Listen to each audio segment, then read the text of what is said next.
Xtalks is the industry leader in connecting life science, food, healthcare, and medical device professionals. The Xtalks Life Science podcast features insightful conversations with industry experts about all things pharma, biotech, and more.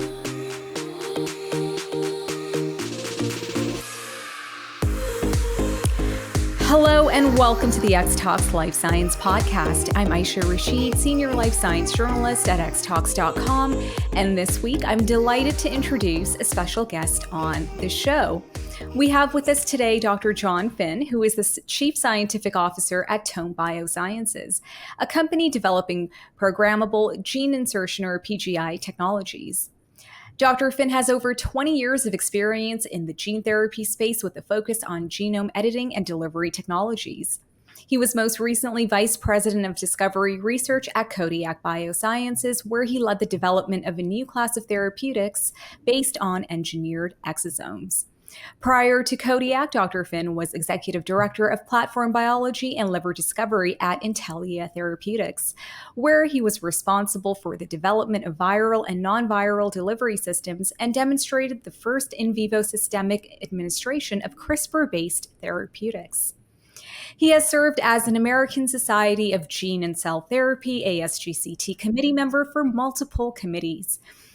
Dr. Finn trained with Pieter, Cullis, and MacLachlan and received his PhD in Biochemistry and Molecular Biology from the University of British Columbia. So to learn more about Tome Biosciences, cell and gene technologies, and lead assets, let's turn to Dr. Finn. Thank you so much for being on the show today.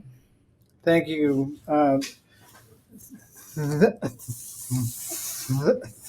Thank you very much for the opportunity, Ayesha. I really appreciate it a lot. Reading that bio, I just want to make it clear, all of that work I did was a team effort. I was just a part of all of those things. I think when we're talking about science that's this sophisticated and impactful, it really is a team effort. So thanks. Thank you so much. And absolutely. And to have you leading those teams, I think, we want to learn more about how you've driven some of the great work that you're doing and including what's happening at Tome, which is very exciting. So really happy to have you here and to learn more about your leadership in leading these teams. So to begin, I'd first like to ask you more about Tome Biosciences in terms of what the missions and goals of the company are. Sure. Thank you very much. And just before I start, I just want to let your viewers and listeners know, as you can probably tell, I do have a stutter. Essentially, what that means is that it can take me a bit more time to say what I want to say sometimes, but don't worry, everything is fine. It's just the way that I talk. Stuttering actually runs in my family a bit, although I'm probably the best stutterer in the family. And actually, one day, maybe we'll be doing editing in the brain for stuttering. Not the first indication, but I just wanted to let everyone know so that they aren't confused. So, Tome Biosciences. So Tome is the Programmable Genomic Integration Company. That's a mouthful. But PGI, essentially, it's a pretty simple concept. It's essentially the ability to put any sequence of DNA of any size in any location. And that's a pretty bold statement, but I've been working in gene therapy now for almost 25 years, and this, in my view, has been the holy grail of the field. When we're talking about this concept of PGI, let me double down a little bit on exactly what we mean when we say that. So the P really stands for programmable. The entire thesis behind Tome is that it matters where you put the DNA. So we are not talking about random integration. We're not talking about safe harbor. We're talking about you point to a site that you want to edit and we can put that code there. So that's important. Now, the other thing is we have complete directional control. So all of the integration events look the same. They all go in exactly the same way. Another feature of this is that it is efficient. And what I mean by efficient, it means we can actually do this with enough efficiency in clinically relevant cells that we think we can turn this into medicine. And I think this is an important thing because a lot of the field is working on cycling cells in a dish, HEK293s, and I think that's a great model to start with. But there's a big difference between working in those cells in a dish and turning it into something that works in a non-dividing cell. And this is important because most of the cells in your body are actually non-dividing, and this was actually one of the obstacles that we had to overcome at Tome. So one other feature is that we are size agnostic, and actually we just showed some of our first data actually last week, and we essentially showed we can put anywhere from one base up to over 30,000 bases worth of code. And so while there is always a caveat here, if you cannot deliver the DNA into the cell, then obviously we cannot insert it, but we have no restriction based on size. And then there are two other features that are really dependent on one feature, which is our system is not dependent on making double-stranded breaks. And so what that means is that, one, we can multiplex. It means we can do multiple edits in multiple locations at the same time. And second, we think that this means that this is probably a lower risk. Now, I think the jury might still be out on what are the safety implications of making a double-stranded break, but I hope everyone would agree that if you can minimize that risk, we probably should. So Tome is essentially laser focused on not only this concept, but enabling that concept and turning this into medicine. And just stepping back a bit in terms of, you're leading this this great or the development of this great technology into medicine at Tome. And so it's always intriguing to me, and I'm always very interested in learning about the journey to coming to something like this. So, coming obviously after doing a PhD and in academia, and then transitioning into, biopharma, biotech, and then you've spent 20 years in the field. So I just like to learn more about your journey and then ultimately what led you to Tome now. Absolutely. So I'll give you the not long version because I could go through a big story. But I think from an early age, I've been really obsessed with molecular biology and really understanding how cells work. And they are these marvelous machines that we keep trying to reverse engineer, but we really don't understand how they work, but they are the foundation of everything.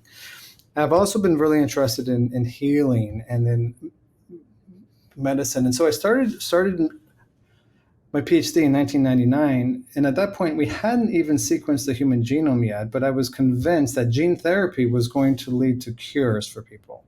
So not just treatment, but cures. I'm going to skip over a whole bunch of things and actually go to, I was actually working in the Netherlands at the time, and I had a lot of time to think about the future. And this was when the first papers came out on CRISPR. And for everyone that doesn't know, this is basically, it was not the first way to edit. There were other ways of editing with other proteins, but one of the things with CRISPR was it opened up the door to fast, efficient ways to finally target sequences of DNA in cells. And I could not think of something that was going to have a bigger impact on the future of humanity, really. Because once a species has evolved the ability to edit all of the other species, including itself, I think we can't underestimate the impact that will have. And so I actually ended up joining up with Intellia Therapeutics right from the start, where essentially we had a paper from the Saudna lab and team saying we have this amazing technology and we can break genes in cells in very specific locations, and we had to figure out what we're going to do with it, how we're going to turn it into medicine. And that really, led me down this amazing journey. And I'm very proud of all the work we did at Intellia, and the fact that that's now actually working in humans. So that's a whole podcast, on its own, with an amazing team of people really that made that happen. But what brought me into Tome was, I had a conversation with the founders of Tome probably about 3 years ago now. And it's funny because I wasn't looking for a job. I was very happy at my old company, but I spoke with the founders of Tome as a favor. And they shared with me a copy of their preprint called Paste. And I was walking through this paper, and as I was reading through this paper and talking with the founders, Omar and Jonathan, I had 3 different emotions happening at the same time. So my first emotion was I was really excited because these guys had solved the problem. And what was the problem? It's a very simple problem. How do you put a large piece of DNA in a very specific location? And they weren't getting 1% efficiencies. They were getting 40%, 50% efficiencies, large pieces, 10,000 bases. It seemed too good to be true. So I was very excited. Second emotion, honestly, I was a little jealous because it's such a good idea. The way that they did it, they combined different enzymes in nature and took advantage of all the enzymes and brought them together to really do something new. And my third emotion, honestly, was getting sadder and sadder and sadder because, as I said, I wasn't looking for a job. I loved my old company. I loved my old team. But if I was going to have the opportunity to help be a part of this, I could not say no. So that really led me in the door to Tome, and I've been here 2.5 years, and I really think what this team has accomplished in that time is just remarkable. So that's kind of my high level, not too long, hopefully not too short, story of how I got here. That's great. It was really great to learn about that. And indeed, like hearing about all of these technologies like CRISPR, going from proof of concept to actual therapeutics and medicines now. It's so exciting. It's absolutely amazing. So yeah, thank you for sharing that. And so to speak more about Tome's therapeutics, what are some of the lead candidates, and in what indications are you exploring them in?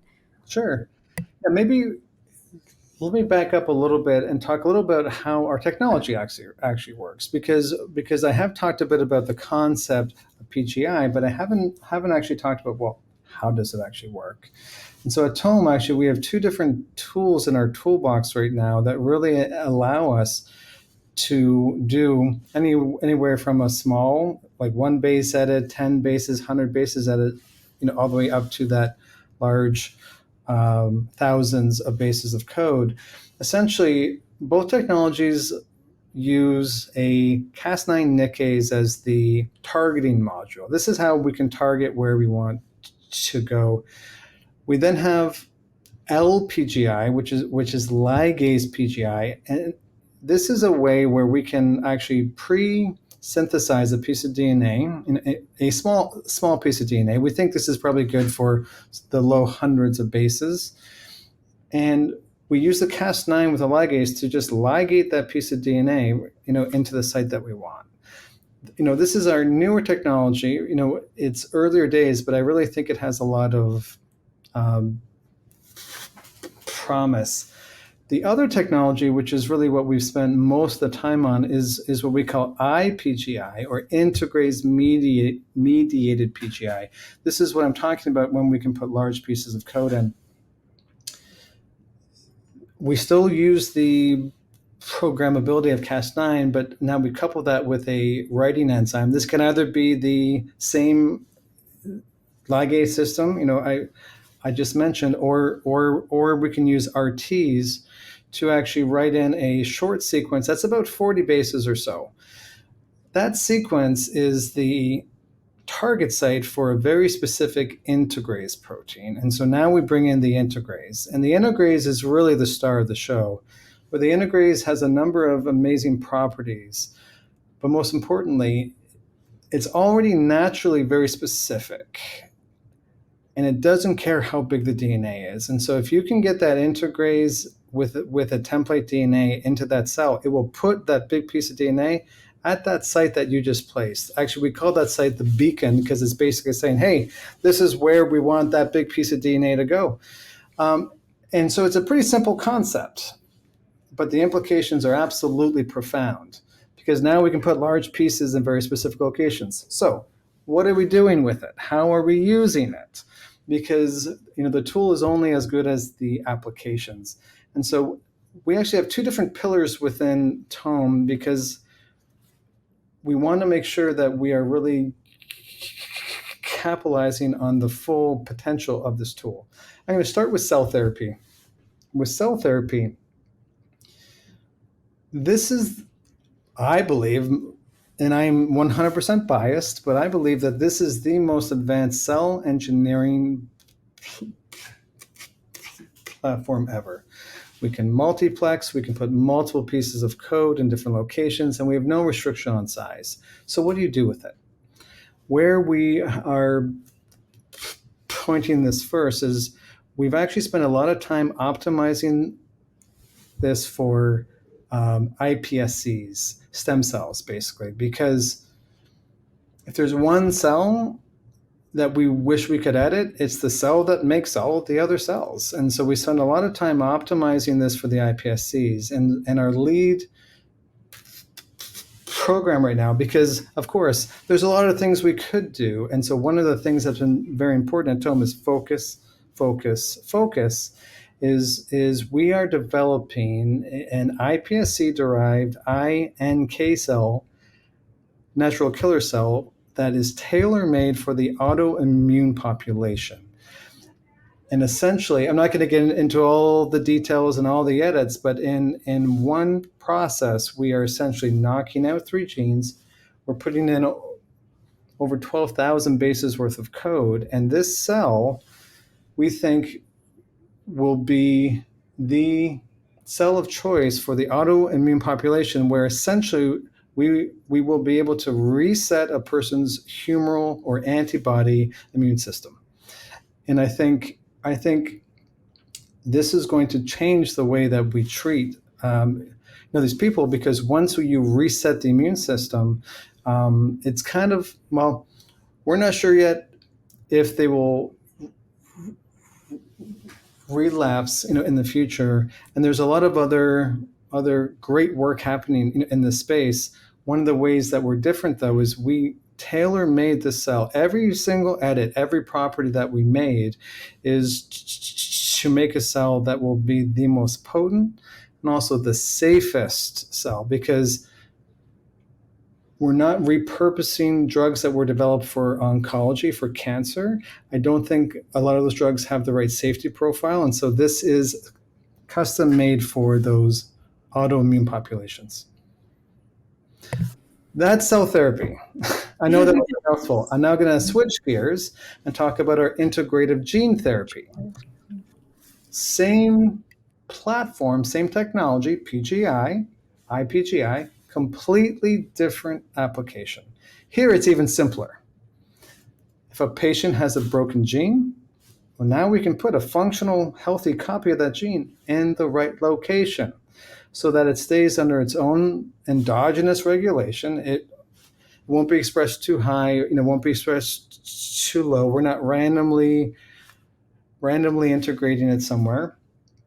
And also, this edit, because it's integrating stably, it will also grow with the patient. So as those cells grow and divide, it will actually get passed along. But another important thing here is, because we're putting in a whole copy of the gene, or most of it, it's almost independent of what mutation that patient has. And this comes to what are the indications that we're going after first with this?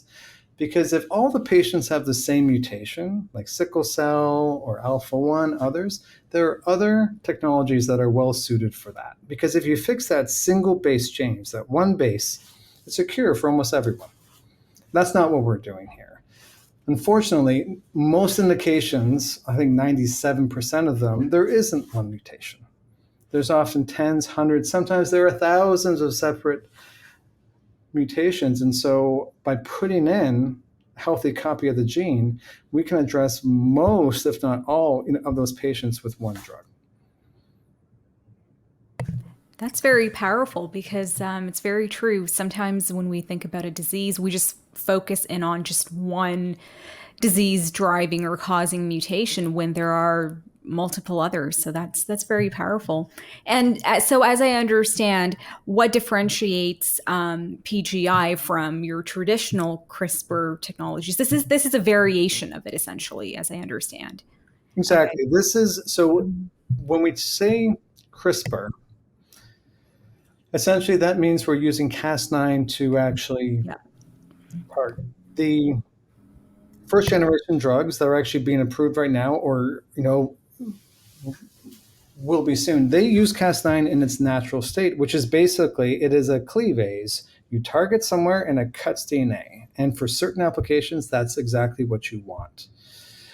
Over the years, right, there's been new innovations on that and like new versions of it. You've got base editing, you've got prime editing, right? These are all advances, and they are amazing tools for different things. Most of those, though, are good for small edits. As I was saying, if all the patients have the same mutation, well, that might be good for a base edit where you just have to change one or two bases, or a prime edit where you just have to change one or two bases, or a gene writer where you just have to change one or two bases. This is really, in my mind, one of the first applications of CRISPR that really allows us to put large pieces in very, very, very specific locations. And so I do think that this is a different beast. One of the things actually that we say is that we are writing the final chapter in gene editing. And that's not to say there won't be any further innovations or that we're the only ones that can do this, but this concept of programmable genomic integration, we asked ourselves, well, once you can put any sequence of DNA of any size in any location, well, what's next? What's the problem that's left to be solved? And so I will always be surprised, but I really think the impact that this technology will have is just going to be remarkable. And so can you share some of the latest data on some of the assets that they're in preclinical development, as I understand right now? And so I know that just last week, was it, that you were at the ASGCT and sharing data on the latest. So could you share some of that with us here as well? Great. I would love to. So yes, actually, this was the first time we've shared any of our data. And so, it was very, very exciting, especially for me, because I've been going to ASGCT for, I think, 24 years. And so it was a very special moment for me. I'm not going to have time to go over everything we showed. We had 5 different presentations, some on off-target methodology for the integrase, which is very important that no one's had to really even think about before. We had a poster really on some interesting mouse biology that we uncovered that I think is important not only for us, but for everyone. We also had a poster that was just on this new ligase PGI method. We showed a little bit about what we can do with iPSCs and also with other types of stem cells. But I think our big talk was on Friday. We really, walked through a lot of what I've already said. We've shown with iPSCs, with these stem cells, we can put genes in with high efficiencies, and we've shown that we can make that iPSC that has those 12,000 bases worth of code and 3 knockouts. And we showed a little bit about the work we're doing, showing the actual function of all of the parts. I'm not going to get into all the actual like nuts and bolts here. But then I think the other thing we showed actually for the first time that we were able to make full PGI, so put a large gene in a very specific location, working at clinically relevant levels in a non-human primate. That was probably the biggest update that we had. This took a lot of work, and if we have time, I can go into a bit more about what that data was and what that means. Sure. Yeah, we do have the time for that. Would love to hear. Sure. So yeah, when we were thinking about how we're going to bring this technology to patients, it's already a little bit complicated. We've got Cas9, we've got a writing enzyme, we've got integrase. We prefer the term sophisticated over complicated, but still there's a lot of moving parts in optimization. And so when we're thinking about medicines for patients, we didn't want to start stacking risks with new delivery that's never been seen before. And so we decided to start with the liver because there's already been clinically validated delivery systems for all of the machinery that we'll need.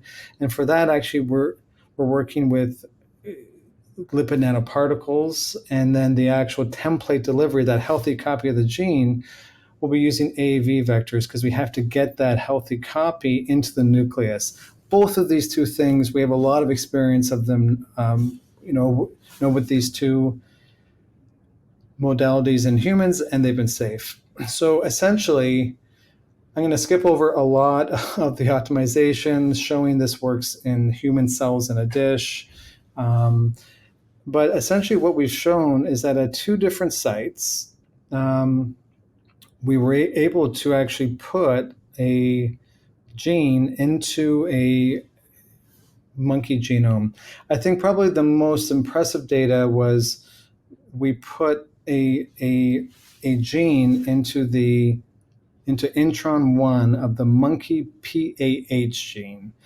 PAH is the gene that's mutated in patients with PKU. And so actually, I have not actually said this yet, our lead indication will be PKU, where essentially what we will be doing is putting a functional copy of that gene into the right location. And we showed that in a monkey liver, when we could essentially get about 10% of the alleles in hepatocytes, we could actually get this gene integrated into the right spot. The reason why that 10% number is so important is because we think if we could get those levels of editing in a patient, that would be curative. Not therapeutically relevant, not improve their phenotype a little bit, but hopefully curative. And so actually I told my team, up until recently, I've had a big gray beard, and I told the team, if you can show me a monkey where if we got those levels of editing in a monkey, we cure them, I would shave. And I shaved, and I actually like being clean shaven. And so it was a real milestone for Tome, and I think the field, but certainly for Tome. Well, here's to keeping you clean shaven. That's wonderful. I love that. And so I know that you're in preclinical mode right now. When do you anticipate moving forward into the clinical development stages, and what can we expect in the coming months and just ahead? Sure. So we've not announced any of our timing yet. All I can say is that obviously we're moving as quickly as we possibly can. I think reaching therapeutically relevant levels in a non-human primate was a major milestone, both to de-risk as well as to really help us have confidence that we will have medicine out the other side. We're not done optimizing. I just want to be clear. 10% is not a ceiling. We are still optimizing. We think we can get this significantly higher. I think, the other thing that's important that we showed last week is we also announced our pipeline. So I've already mentioned two of them, autoimmunity with this iNK cell that's custom designed for that population. But we also unveiled our IGT platform, our liver gene therapy platform. So yes, we are starting with PKU. But what's interesting is that when you look at our pipeline, there are others in there that are some are rare, but also some are not rare. We have a lot of interest in ASCVD,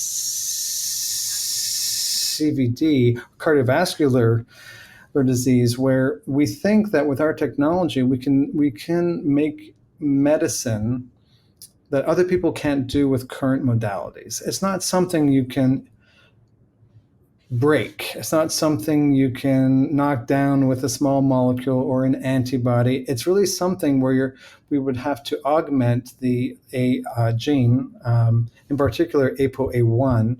We think if we can use our technology to insert elements to augment or increase the amount, we think that this could actually have a high impact on many patients.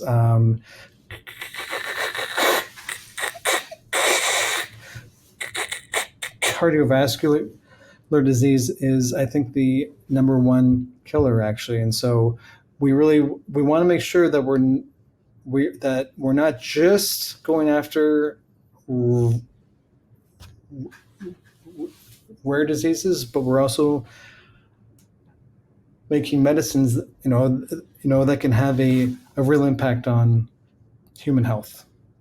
So stay tuned. In terms of what's next, we'll probably have more data presentations this year. Now that we're kind of out, now I think we'll make sure that we are updating the field as to where we are, and ultimately we are laser focused on moving these POCs into medicine for patients as fast as we can.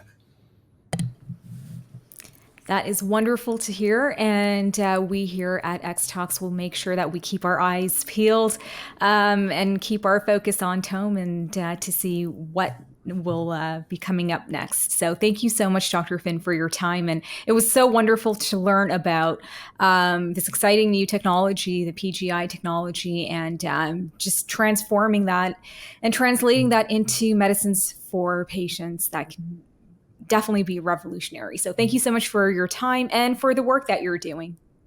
Thank you, Ayesha.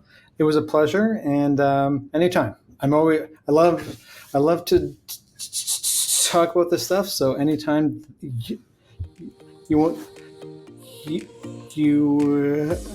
have any questions, just ask.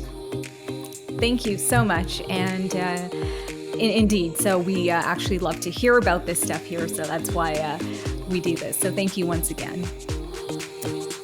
All right, that's the end of this episode of the Xtalks Life Science Podcast. We hope you liked today's show. Don't forget to rate, review, and subscribe. Thank you, everyone, and we'll see you next time. Bye for now. To join the Xtalks community, visit xtalks.com and register for exclusive access to curated content like live webinars, news articles, and educational videos. The views and opinions expressed in this podcast are those of the speakers sharing them and should not be taken as professional advice, nor do they necessarily reflect the policy or position of Honeycomb Worldwide. For further information, email us at podcast@xtalks.com.